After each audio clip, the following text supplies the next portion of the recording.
بہت عرصے پرانی بات ہے، میں اس وقت لکھنؤ ہی میں رہتا تھا. مجھے میرے بعض دوستوں نے آ کر بتایا کہ لکھنؤ میں بائیو کیمسٹری کی ایک انٹرنیشنل کانفرنس ہو رہی ہے. اس میں امریکہ سے ایک سائنٹسٹ آئے ہوئے ہیں، پروفیسر جارج آرڈر. وہ آپ سے ملنا چاہتے ہیں، اسلام کے بارے میں کچھ بات کرنا چاہتے ہیں. میں نے کہا کہ ضرور. وقت طے ہو گیا اور وہ میرے پاس ان دوستوں کے ساتھ آئے. تو میں مینٹلی پریپیئر اپنے کو کر رہا تھا ان کے آنے سے 2-4-5 منٹ پہلے کہ ان سے انشاءاللہ اسلام کے بارے میں کچھ بات کروں گا، اور اسلام اور سائنس کے جو ریلیشن ہے اس موضوع پر ان سے کچھ ڈسکشن کروں گا، کچھ سیکھوں گا، کچھ سکھاؤں گا. لیکن جب وہ آئے تو وہ سائنٹسٹ کہیں سے نہیں لگ رہے تھے، وہ ایک مہنت اور ایک سادھو اور ایک سنیاسی لگ رہے تھے. سر سے پیر تک سیفران کلر کے دھوتی میں تھے، سر مڑا ہوا تھا، اور گلے میں ایک کیا کہتے ہیں اس کو، مالا نہیں، وہ جو ہاں رودراکش، وہ پڑا ہوا تھا. اس کو دیکھ کر میں سمجھا کہ ارے یہ تو ہری راما ہرے کرشنا مشن کی علامت ہے.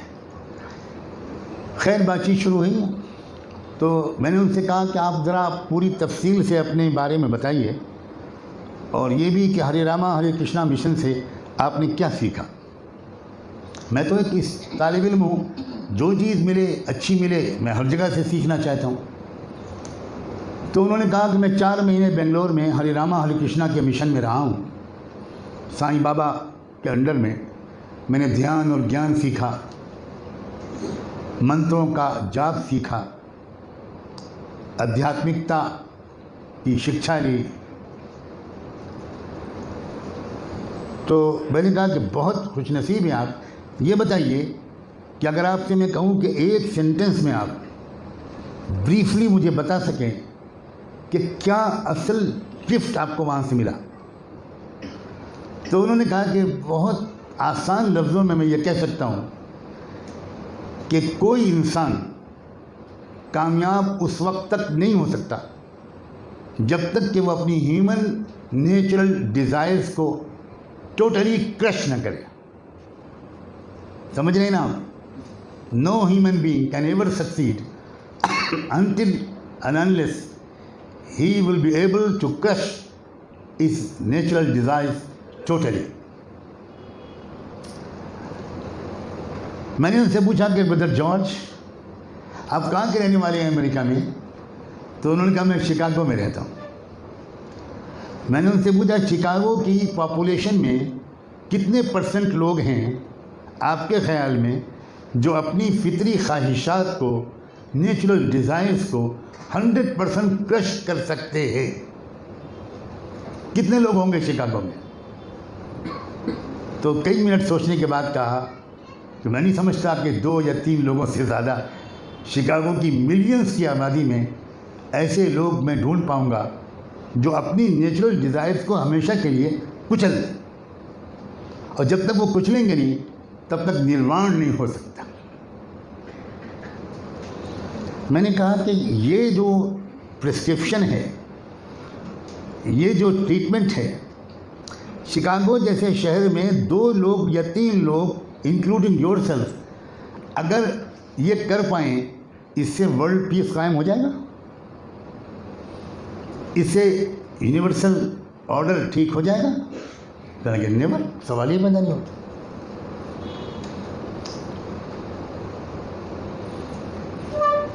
تو میں نے کہا کہ پھر آپ اس کو کیسے ایکسیپٹ کر رہے ہیں جب دنیا کے عام انسان کسی نسخے پر عمل نہ کر سکیں تو اس کا کیا فائدہ؟ 2 لوگ سنیاسی بن گئے تو اس سے دنیا میں امن اور انصاف قائم نہیں ہو سکتا. کہنے لگے ایبسلیوٹلی ٹرو. پھر انہوں نے کہا کہ میں اسی لیے تو آپ کے پاس آیا ہوں کیونکہ میں پچھلے 15-20 دن سے پروفٹ محمد کی لائف ہسٹری پڑھ رہا ہوں، اور اس سے مجھ کو یہ لگا کہ مجھے لگتا ہے کہ مجھے فردر تلاش کرنا چاہیے. اور میں نے یہاں لکھنؤ میں پوچھا کہ میں کسی مسلم اسکالر سے ملنا چاہتا ہوں، تو انہوں نے آپ کے پاس لے آیا اور آپ نے ایسا سوال کر دیا اور میں نے سچ سچ بتا دیا. اب آپ پلیز گائیڈ کریں کہ کیا سولوشن ہے. میں نے ان سے کہا کہ آپ کے پاس کوئی ڈائری یا نوٹ بک ہے؟ انہوں نے فوراً اپنا بیگ کھولا، ڈائری نکالی، اور میں نے ان سے کہا کہ کالم بنائیے، 2 کالم بنائیے یا 3 کالم بنائیے، 2 لائنس ڈرا کیجیے، 3 کالم بن جائیں گے. پہلے کالم میں آپ اپنی جو آپ کی نیچرل ڈیزائرس ہیں، جو ہیبٹس ہیں، جو عادتیں ہیں اچھی یا بری، آپ ان کو لکھتے چلے جائیے وداؤٹ ٹیلنگ می آپ کیا لکھ رہے ہیں. وہ لکھتے رہے. میں خاموش انتظار کرتا رہا. میرے خیال میں شاید 20-25 منٹ کے بعد کہنے لگے جتنا مجھے یاد آیا میں نے لکھ دیا. کتنی لکھی آپ نے؟ تو شاید 52 یا 54 کا فگر بتایا ہو. کیا لکھا؟ میں نے کہا ایک ایک کر کے پڑھتے جائیے. اب انہوں نے پڑھنا شروع کیا. پنکچولیٹی، ٹروتھفلنس، اسٹیڈفاسٹنس، صبر، ڈسپلن، آرگنائزیشن، مینجمنٹ، مس مینجمنٹ، لو، ہیٹ، ریسپیکٹ، ڈس ریسپیکٹ وغیرہ وغیرہ. میں نے کہا اب آپ ایسا کیجئے کہ ہر ہیبٹ یا ڈیزائر کے سامنے آپ اس کو اگر پسند کرتے ہیں تو ٹک کر دیجئے، اگر آپ ناپسند کرتے ہیں، ڈس لائک کرتے ہیں، تو اس کو آپ کراس کر دیجئے. بس اتنا کیجئے، مجھے نہ بتائیے. چپ چاپ وہ لکھتے رہے. کہیں ٹک کرتے ہوئے نظر آتے تھے، کہیں کراس کرتے ہوئے. جب پورا کر چکے تو میں نے کہا کہ اب آپ مجھے نہ بتائیے کہ کس چیز کو آپ نے لائک کیا اور کس چیز کو آپ نے ڈس لائک کیا. مجھے اب آپ ایک ایک ہیبٹ یا اپنی ڈیزائر پڑھتے رہیے. میں آپ کو بتاؤں گا کہ اسلام کس چیز کو لائک کرتا ہے، اسلام کس چیز کو ڈس لائک کرتا ہے، کس سلسلے میں اسلام انکریج کرتا ہے، کس سلسلے میں اسلام ڈسکریج کرتا ہے. تو وہ بولتے گئے، میں بولتا گیا. وہ میرے کہنے کے مطابق اسلام والے کالم میں ٹک کرتے رہے یا کراس کرتے رہے. جب سب ہو گیا میں نے کہا ذرا کمپیئر کیجئے. جس چیز کو آپ کی فطرت نے، آپ کے سوبھاؤ نے، آپ کے کانشس نے جس چیز کو لائک کیا، آگے دیکھیے اسلام اس کو لائک کرتا ہوا نظر آتا ہے یا ڈس لائک. اور جس چیز کو آپ کے ضمیر نے ڈس لائک کیا، آپ اگلے کالم میں دیکھیے کہ اسلام اس کو ڈس لائک کرتا ہے یا لائک کرتا ہے. تو وہ پورا پڑھنے کے بعد کہنے لگے اٹس امیزنگ، ایبسلیوٹلی امیزنگ. یعنی جو فیصلہ میرے اپنے ضمیر کا ہے، میری فطرت کا ہے، وہی فیصلہ اسلام کا ہے. ایک جگہ بھی کنٹراسٹ نہیں ہے. کوئی ایسی چیز جو آپ کی فطرت پسند کرتی ہو نہیں سکتا کہ اسلام اس کو ناپسند کرتا ہو، اور کوئی ایسی چیز جس کو آپ کی فطرت ناپسند کرتی ہو نہیں سکتا کہ اسلام اس کو پسند کرتا ہو. اسلام باہر سے امپوز کیے ہوئے ڈوز اینڈ ڈونٹس کا نام نہیں ہے. اسلام آپ کے اندر کی آواز ہے. اسلام فطرت کی آواز ہے. فطرت حیا کو پسند کرتی ہے، بے حیائی کو پسند نہیں کرتی.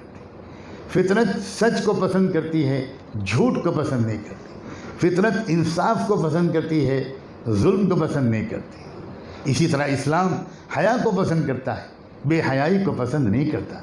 سچ کو پسند کرتا ہے، انصاف کو پسند کرتا ہے. نوجوانوں، 2 گھنٹے کی میری ان کی سیٹنگ اور نشست تھا، اور اس کے بعد اس کے نتیجہ یہ نکلا کہ پروفیسر جارج کہنے لگے ایسا لگتا ہے کہ میں ہلاک ہونے سے بچ گیا. صرف اتنا جملہ انہوں نے کہا، ایسا لگتا ہے کہ میں برباد ہونے سے بچ گیا. کیونکہ یہ تو مجھے ان کے ملنے سے اندازہ ہوا تھا کہ ان کی تڑپتی ہوئی پیاسی روح حق کو ڈھونڈ رہے ہیں، روحانی سکون کی تلاش میں ہے، اور تلاش کرنے والے کو اللہ ہدایت دے ہی دیتا ہے۔ چنانچہ وہ مجھ سے کہنے لگے کہ میں ابھی تو آپ سے کوئی پرامس نہیں کرتا، but I very humbly request you to please pray that may Almighty show me the right path۔ بس میں اتنے ہی کہہ سکتا ہوں۔ وہ چلے گئے۔ تھوڑے دن کے بعد، ایگزیکٹلی مجھے یاد نہیں رہا کہ کتنے مہینے کے بعد یا کتنے ہفتوں کے بعد، انہوں نے مجھے فون کیا اور انہوں نے کہا کہ میں Islamic community centre of Chicago میں بیٹھا ہوں، یہ جمعے کا دن تھا اور میں نے ابھی یہاں جمعے کی نماز کے بعد کلمہ پڑھا ہے اور دامن مصطفیٰ تھاما ہے، اور میرا نام سعید احمد رکھا گیا ہے۔ خوشی کی بات یہ ہے کہ انہوں نے مجھ سے کہا کہ اب میں مطمئن ہو گیا، اب مجھے ایک کمپلیٹ پرفیکٹ مسلم بننا ہے، میں کیا کروں؟